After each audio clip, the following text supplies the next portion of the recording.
How much is this going to cost me? 1,100,000 euros. So that view is worth about 30 million pounds. Yes. Probably 2,000 millionaires. And how many billionaires?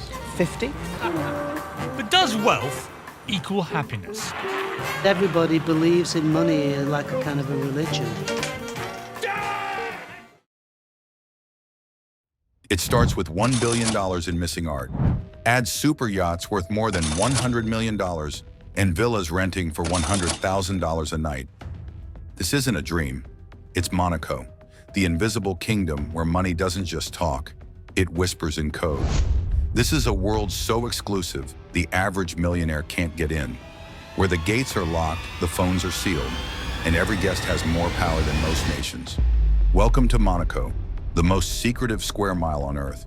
It's a country built on extravagance, powered by legacy and veiled in a code of silence.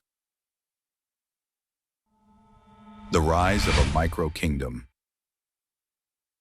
In the 19th century, Monaco was bankrupt, a seaside village with royal blood, but no gold to show for it.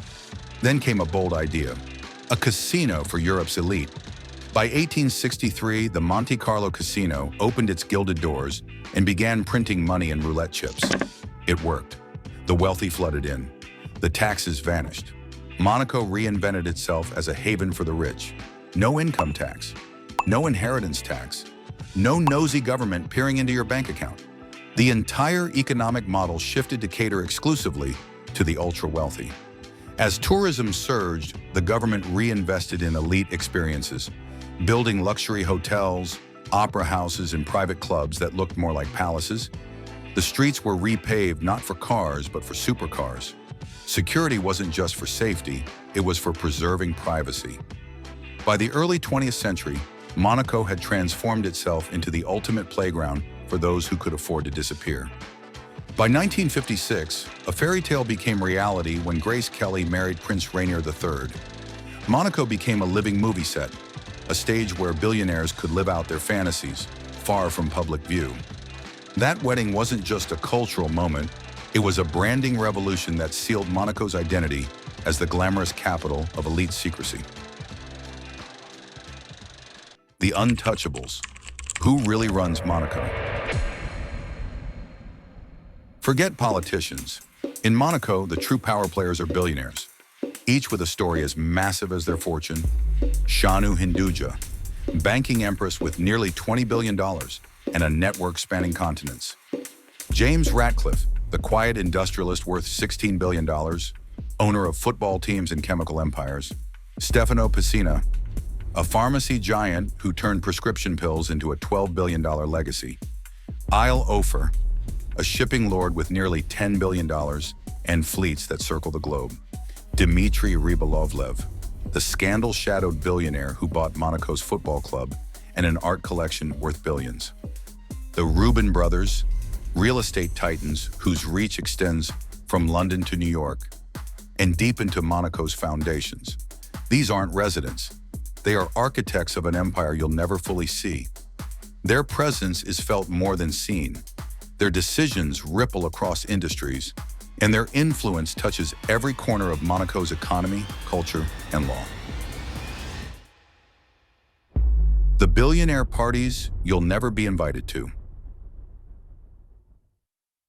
Imagine a party where the guest list includes royals, oil barons, tech moguls, and A-list actors. Now imagine that every phone is locked, every window guarded, and the food prepared by chefs flown in from 3 countries.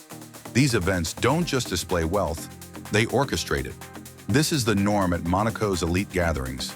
Yacht decks converted into floating clubs, helicopters delivering guests in formal wear, firework displays costing hundreds of thousands of dollars, custom perfumes made for each individual guest, art installations created specifically for a single night, champagne served in crystal flutes worth more than a semester of college.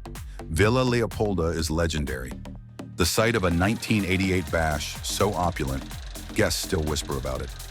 Orchids imported by plane, gifts worth tens of thousands of dollars, and live performances by multiple orchestras. Every surface was transformed, every moment curated. Monaco's parties are more than events. They're power rituals. Invitations are the ultimate symbol of status. And being uninvited, it's social exile, where business and pleasure blur.